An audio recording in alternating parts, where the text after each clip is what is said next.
भोपाल के कुशाभाऊ ठाकरे सभागृह में आयोजित संपूर्णता सम्मान समारोह में मध्य प्रदेश के उन जिलों के कलेक्टरों और तकनीकी कलेक्टरों को सम्मानित किया गया जिन्होंने 1 जुलाई से 30 सितंबर 2024 तक नीति आयोग के संपूर्णता अभियान में उत्कृष्ट कार्य किया है। मुख्यमंत्री डॉक्टर मोहन यादव और मुख्य सचिव अनुराग जैन ने 8 जिलों के अधिकारियों को मंच पर बुलाकर गोल्ड मेडल प्रदान किया, जबकि अन्य जिलों के पुरस्कार भेजे जाएंगे। सम्मान पाने वालों में विदिशा, टीकमगढ़, निवाड़ी, खंडवा, दमोह और बड़वानी समेत कई जिलों के कलेक्टर शामिल रहे। इस मौके पर सीएम डॉक्टर मोहन यादव ने एमपी नीति आयोग की कॉफी टेबल बुक का विमोचन किया और कहा कि दीनदयाल उपाध्याय का दर्शन है कि विकास का लाभ अंतिम व्यक्ति तक पहुंचना चाहिए। उन्होंने इजराइल का उदाहरण देते हुए तकनीकी के जरिए संसाधनों के बेहतर उपयोग की आवश्यकता बताई और कहा कि पीएम मोदी के नेतृत्व में 2014 के बाद नीति निर्माण और कार्य प्रणाली में ऐतिहासिक बदलाव आया है। सीएम ने बताया कि मध्य प्रदेश में 2003 तक केवल 5 मेडिकल कॉलेज थे, लेकिन अब 30 से अधिक मेडिकल कॉलेज बन रहे हैं और अगले 1.5 साल में 10 खुलेंगे। हर संभाग में आयुर्वेदिक मेडिकल कॉलेज खोलने वाला मध्य प्रदेश देश का पहला राज्य बनेगा। सिंचाई क्षमता में तेजी से वृद्धि की जा रही, सिर्फ 1 साल में 7.5 लाख हेक्टेयर का विस्तार किया गया है और आने वाले वर्षों में इसे और बढ़ाने का लक्ष्य है। वर्ष 2018 में एस्पिरेशनल डिस्ट्रिक्ट प्रोग्राम की शुरुआत की गई। देश के 112 जिले, 26 स्टेट और 1 यूटी में यह प्रोग्राम शुरू किया गया और 5 थीम पर, जैसा कि आप सभी जानते हैं, 5 मुख्य theme: health nutrition, education, agriculture and water resources, financial inclusion and skill development and basic infrastructure. ये 5 थीम चुने गए और इसकी सफलता को देखते हुए माननीय प्रधानमंत्री महोदय द्वारा वर्ष 2023 में 500 चुनिंदे ब्लॉक्स में एस्पिरेशनल ब्लॉक्स प्रोग्राम की शुरुआत की गई। ये भी 5 थीम पर आधारित था। ओवरऑल प्रोग्रेस अगर मैं बात करूं देश की इस प्रोग्राम की, तो 17 डेटा चैतन्य कुमार कश्यप, श्री विश्वास कैलाश सारंग जी, श्रीमती कृष्णा गौर जी, मुख्य सचिव महोदय श्री अनुराग जैन जी, श्री रोहित कुमार जी और प्रोफेसर रमेश चंद जी सभी विमोचित कर रहे हैं मध्य प्रदेश नीति आयोग की कॉफी टेबल बुक। आदरणीय दिव्य सज्जनों, जैसा कि अपने उद्बोधन में प्रोफेसर रमेश चंद ने कहा था कि मध्य प्रदेश को अपनी औसत आय को 8 गुना बढ़ाना है, लगभग 1.5 लाख से 20 लाख तक जाना है। हमें मेहनत ज़्यादा करनी है। आप सभी जानते हैं कि मध्य प्रदेश में हमारे जो कोर हमारा बिजनेस है कृषि, उसको कॉम्प्रोमाइज किए बिना माननीय मुख्यमंत्री जी के नेतृत्व में प्रदेश एक नई औद्योगिक क्रांति की इबारत दिख रहा है और लाखों करोड़ रुपए के निवेश प्रस्तावों के साथ और लगातार चलने वाली निवेशक श्रृंखलाओं के साथ मध्य प्रदेश एक लंबी छलांग हमारे मानव विकास प्रतिमानों में दर्ज कराने के लिए तैयार है। हम इस अवसर पर, जबकि हम संपूर्णता अभियान सम्मान समारोह के उन क्षणों में पहुंच रहे हैं जब प्रदेश के मुखिया माननीय 16 सरकारी विश्वविद्यालय में 10वें बीएससी एग्रीकल्चर कृषि संकाय के आधार पर खोल दी, ताकि हमारे बड़े पैमाने पर एग्रीकल्चर के प्रति जब हम बदलाव की बात करते हैं तो परंपरागत खेती के आधार पर भी या आम समाज में भी हमको शिक्षित बच्चे भी चाहिए जिनको अपने जैसे बड़े पैमाने पर हमारा ग्रामीण आधारित पूरा राज्य का रकबा।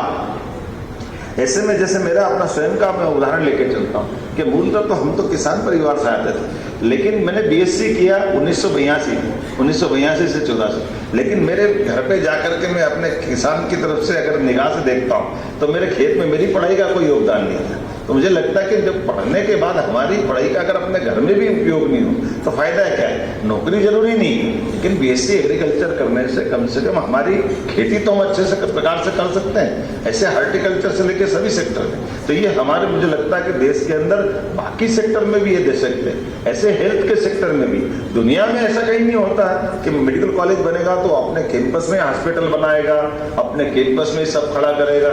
जैसे उदाहरण के लिए कई जिले हमारे ऐसे कि जिनके अपने अच्छे हॉस्पिटल थे, लेकिन मेडिकल कॉलेज हम बोलते ही उनको उतना ही बड़ा एक हॉस्पिटल नया बनाना पड़ा। और कई बार इसकी जो कठिनाई होती कि वो हॉस्पिटल 2 बड़े बन गए, मरीज कहाँ से लाओगे? पैसा तो लग गया, भर्ती भी कर ली, तो मरीज भी तो होना चाहिए, जिले की क्षमता तो होना चाहिए। ऐसे में वर्तमान के दौर में हमने एक अच्छा निर्णय किया, मुझे लगता है बाकी राज्य भी इसमें लेंगे कि अपने जिला चिकित्सालय जो ऑलरेडी काम कर रहे हैं और एवरेज वो सब 300 से ज़्यादा बेड क्षमता की, और किसी भी मेडिकल कॉलेज की प्राथमिक आवश्यकता 2 साल तक हो केवल 300 मेडिकल कॉलेज 300 बेड के हॉस्पिटल की। बाद में जो मेडिकल कॉलेज चलाने आ रहा है उसको हम जमीन 25 एकड़ जमीन 1 रुपये में दे रहे हैं और मेडिकल कॉलेज के लिए आवश्यक हॉस्पिटल फ्री दे रहे हैं। तो भैया हम डॉक्टर की तनख्वाह, दवाई का खर्चा, मरीज की व्यवस्था सब हम करेंगे, लेकिन ये 2 साल के बाद अगर आपको बेड के आधार पर नया हॉस्पिटल खोलना है तो उसकी फीस से, बाकी व्यवस्था से आप अपना खुद का हॉस्पिटल खड़ा करो और उस आधार पर मेडिकल कॉलेज भी हो जाएगा। तो ऐसे में हमको सबसे तेज गति से मेडिकल कॉलेज हम इस मॉडल के आधार पर जो हमको लग रहा है और जैसा रिस्पांस आ रहा है, आने वाले समय में हम प्रत्येक जिला केंद्र तक मेडिकल कॉलेज पहुंचा देंगे। मैं आपको ये इस तरह से ये जो रिस्पांस मिल रहा है इसके आधार पर बताना चाहूँगा। ऐसे एक नहीं कई सेक्टर में हम काम कर रहे हैं, लेकिन आज तो मेरे सारे मित्रों को जिनको भी इसमें अपने अपने काम के आधार पर पुरस्कृत हुए सबको बधाई देते हुए और आपका भी अभिनंदन करते हुए आपका मार्गदर्शन हमको मिलता रहेगा। एक बार फिर माननीय प्रधानमंत्री जी का आभार, जिन्होंने अपने आकांक्षी जिलों के माध्यम से देश को आगे बढ़ाने के लिए केवल लीडरशिप को अपने एक ही एंगल के बजाय हमारे जमीन के नीचे की भी ताकत बढ़ाते जाए, ताकि देश दुनिया के सामने सर उठा करके जो भविष्य में अमृतकाल का संकल्प है उसको पूरा कर सके। मेरी अपनी ओर से पुनः आप सबका वंदन, अभिनंदन, बहुत बहुत धन्यवाद। माननीय मंत्री चेतन कश्यप जी, माननीय मंत्री विश्वास सारंग जी, माननीय मंत्री मैडम गौर, रमेश चंद्र साहब जो कि हमारे नीति आयोग के मेंबर हैं और मेरे व्यक्तिगत रूप से काफ़ी मार्गदर्शक रहे हैं। जब मैं दिल्ली में था तो काफ़ी मैं एग्रीकल्चर सेक्टर देखता था और वो एग्रीकल्चर के विशेषज्ञ हैं, तो उनसे काफ़ी डिस्कशंस होते थे। रोहित, संजय, सबसे महत्वपूर्ण आप सब लोग जो आए हो, विशेष रूप से कलेक्टर्स, योजना पंचायत जिन्हें आज हम लोग सम्मानित कर रहे हैं, ये कार्यक्रम आप ही लोगों के लिए। जैसा रोहित ने बता दिया, स्पीकिंग पॉइंट्स तो मेरे ख्याल से ज़्यादातर रोहित की प्रेजेंटेशन में आ चुके हैं, तो मैं उनको रिपीट नहीं करूँगा। कुछ मुख्य बातों में बात करेंगे। सबसे पहले हमने देखा कि प्रधानमंत्री जी ने किस धारणा के साथ ये कार्यक्रम शुरू किया था। वहाँ पे जब ये डिस्कशंस होते थे तो हमेशा ये माना जाता था कि कैपेसिटीज़ जो हमारे क्षेत्र में है, हर इलाके में है, पर शायद हमारी गवर्नेंस वीक होने की वजह से कुछ इलाके विकास की दौड़ में पीछे रह जाते हैं। तो उनका फोकस करने के लिए पहला एक निर्णय किया जाए कि उसको फोकस करने की ज़रूरत है। फोकस करने के साथ साथ वहाँ पे यंग टीम दी जाए।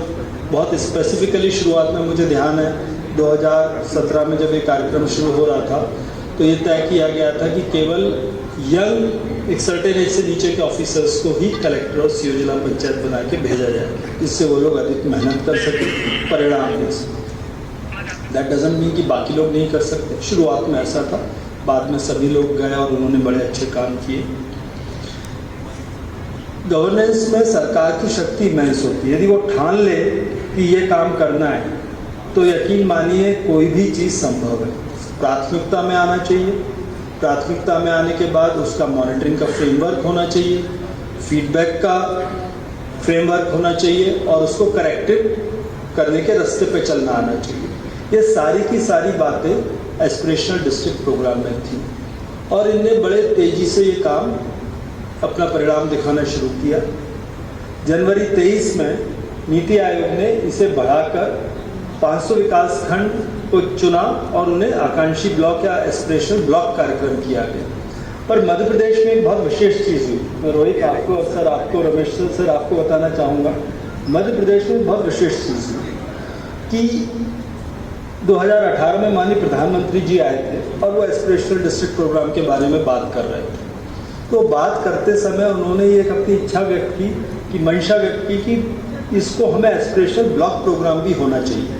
हालांकि नीति आयोग ने कार्यक्रम बना के जनवरी 23 में लागू किया, पर मध्य प्रदेश में 2018 में ही सभी 313 ब्लॉक्स का सर्वेक्षण कराया गया और उन 313 ब्लॉक्स का सर्वेक्षण करने के बाद 50 ब्लॉक्स जो पिछड़े थे इंडिकेटर्स में, उन्हें आकांक्षी ब्लॉक करके चुन लिया गया और मध्य प्रदेश में आकांक्षी ब्लॉक कार्यक्रम को 2018 में ही अंजाम दे दिया, या 2018 के आखिर में ही अंजाम दे दिया गया।